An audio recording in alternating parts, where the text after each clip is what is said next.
হ্যাঁ বলো। আমার পেটে ভীষণ ব্যথা করছে, তুমি তাড়াতাড়ি বাড়ি এসো। তুমি কোনো চিন্তা করো না, আমি এক্ষুনি আসছি। কোথায় যাচ্ছি? মালিক, আমার বোর পেটে ভীষণ ব্যথা করছে, ওকে এক্ষুনি হাসপাতালে নিয়ে যেতে হবে। আরে মেয়েদের পেটে একটু ব্যথা হয়, যা তাড়াতাড়ি গাড়িটা লোড দে। না না মালিক, আমাকে বাড়ি যেতেই হবে, আমার বোর বাচ্চা হবে। একদিন ডাক্তার দেখাতে যাওয়া, একদিন পর বাচ্চা হইতে যাওয়া, তাহলে আমার কাছে কি করে চলবে? আজ যদি তুই যাস তাহলে আমার কাছে কোনোদিন কাজে আসবি না। করবো না এই কাজ। আপনি বুঝতে পারছেন না আমার বই বাড়িতে ছটফট করছে।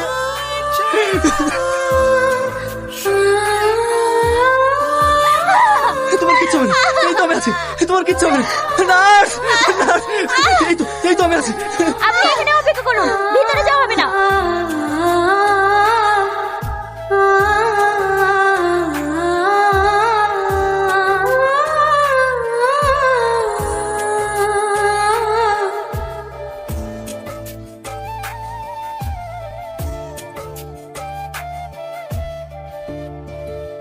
সামাদ, আমার বুড়ি কোথায়? ও ঠিক আছে তো? ও এখন ওটিতে আছে। জানেন আব্বা, ও প্রত্যেকদিন আপনাদের জন্য কান্না করে। আপনার এসে জানলে ও অনেক খুশি হবে। কেঁদো না বাপ, তোমাদেরকে মেনে না নিয়ে আমরা খুব ভুল করেছি। বুড়ি একটু সুস্থ হলে মেয়ে জামাই লাতিকে নিয়ে বাড়ি যাবো। সিস্টার, আমার স্ত্রী কেমন আছে? সরি, আমরা আপনার স্ত্রী আর বাচ্চাকে বাঁচাতে পারলাম না।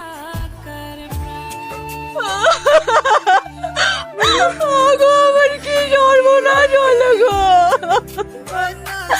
আমার মেয়ের সাথে শেষবারের মতন একটা কথা বলতে পারলাম না।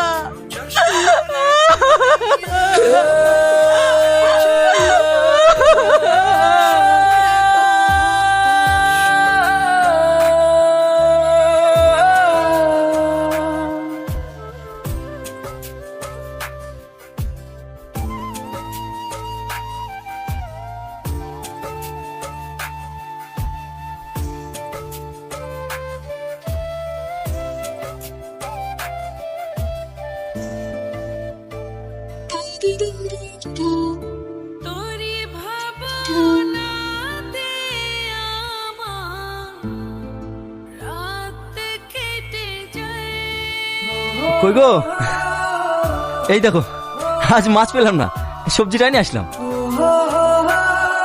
তুমি কি করছো? আমাদের বাচ্চা হলে এগুলো লাগবে না। তোমার আবার কষ্ট করে এসব করার কি দরকার? আমাকে বললেই তো আমি বাজার থেকে কিনে এসে দিতাম। তাই বললে হয়? আমার কোনো ইচ্ছা নাই, আমি নিজের হাতে বানিয়ে আমার ছেলে মেয়েকে ঘুম পাড়াবো।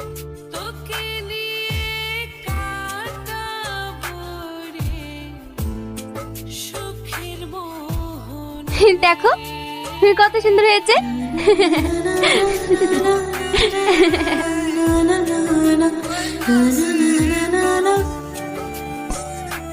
এটা তো তুমি আমাদের বাচ্চাদের জন্য বানিয়েছিলে, কিন্তু এটা এখন থেকে মনে হচ্ছে এক টুকরো পূর্ণ স্বপ্ন।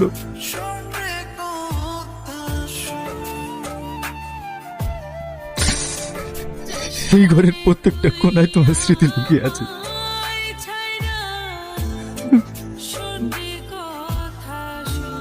বাবা মাকে হারানোর সে যন্ত্রণাটা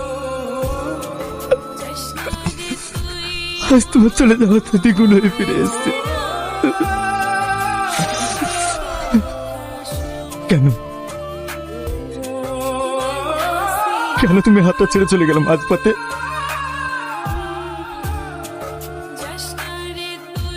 কি অপরাধ ছিল আবার?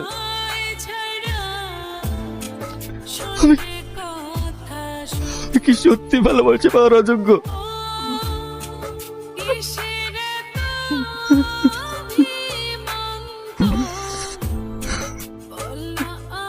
সামাদ,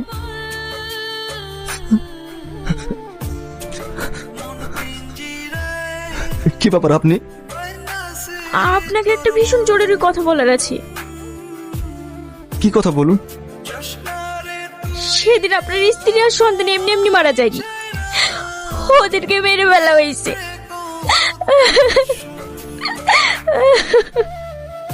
কি? এটা আপনি কি বলছেন? হ্যাঁ, আমি ঠিকই বলছি। সেদিন ওটিতে নিয়ে যাওয়ার পর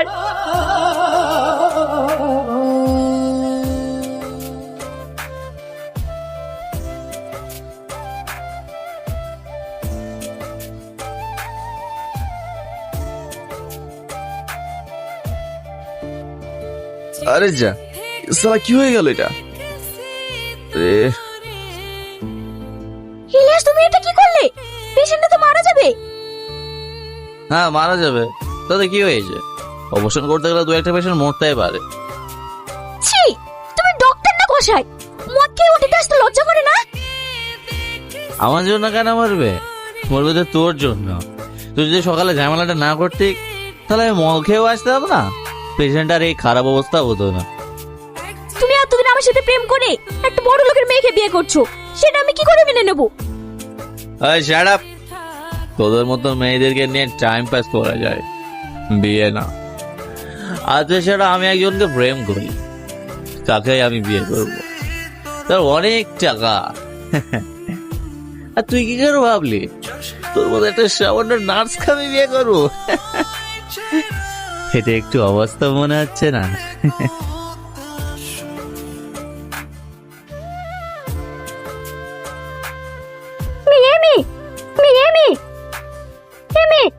কথা বলো, কথা বলো, তাকাও।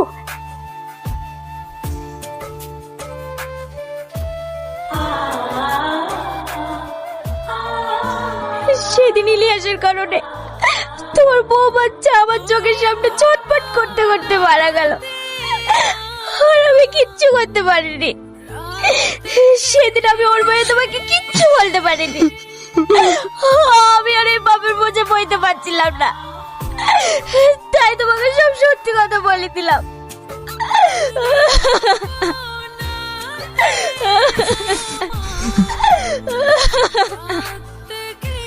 ইলিয়াস, আপনি কোথায়? আজকে ওর বিয়ে।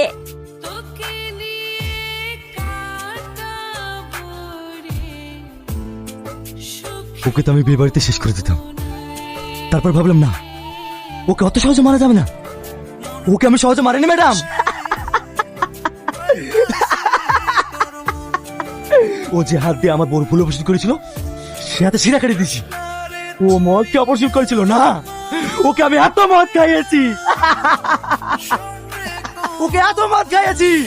এ বাঁচাও, এ বাঁচাও, বাঁচাও। তাও ওকে আমি চাইনি। ওর গলার চাকুটা বসিয়ে, ওর বুকে চাকু বসিয়ে বসিয়ে বসিয়ে ওকে শেষ করে দিয়েছি।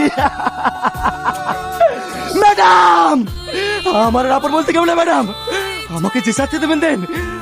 আমার রাপর বলতে কেউ নেই, আমার রাপর বলতে কেউ নেই,